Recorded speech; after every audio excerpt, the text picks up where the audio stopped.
मालिकेच्या आजच्या भागामध्ये असं दाखवलं आहे की रमाकांत शिर्के यांची घरी आता धमाकेदार एंट्री झालेली आहे। पण इथे आता अंजली त्यांना घराबाहेर हाकलून काढत असते आणि अर्णव तर त्यांचं तोंड पाहायला सुद्धा तयार नसतो। पण ईश्वरी सगळ्यांच्या विरोधात जाऊन रमाकांत शिर्के म्हणजेच अर्णवच्या बाबांना घरामध्ये घेणार आहे। तर आता मालिकेमध्ये जबरदस्त ट्विस्ट आपल्याला एका पाठोपाठ एक पाहायला मिळणार आहे। ते म्हणजे रमाकांत शिर्के आता प्रॉपर्टीचा सगळा अधिकार स्वतःच्या हातामध्ये घेणार आहेत। आता घरामध्ये काय चाललं आहे आणि त्या राकेशचे किती पाप वाढले आहे आणि ईश्वरीची आई म्हणजे सुप्रिया या सगळ्या प्रकरणात कशी अडकली आहे हे सगळं ईश्वरी रमाकांत शिर्के यांना समजावून सांगणार आहे। आता सुप्रिया निर्दोष आहे हे सगळं काही रमाकांत शिर्के घरच्यांच्या समोर पुराव्यासहित आणण्याचा प्रयत्न करणार आहेत।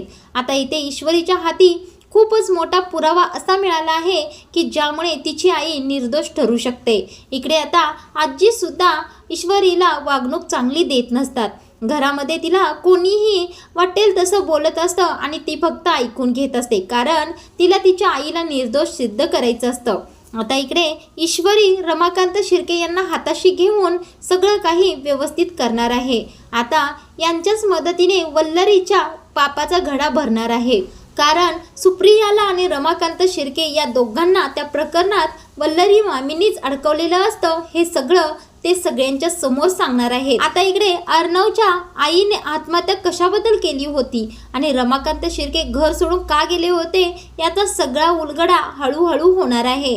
आता मालिकेमध्ये अर्णवच्या आणि अंजलीच्या मनामध्ये त्यांच्या बाबांच्या बद्दल खूपच तिरस्कार निर्माण झालेला असतो, पण आता ईश्वरी त्या दोघांच्या मनामध्ये त्यांच्या बाबांच्या बद्दल प्रेम निर्माण करणार आहे।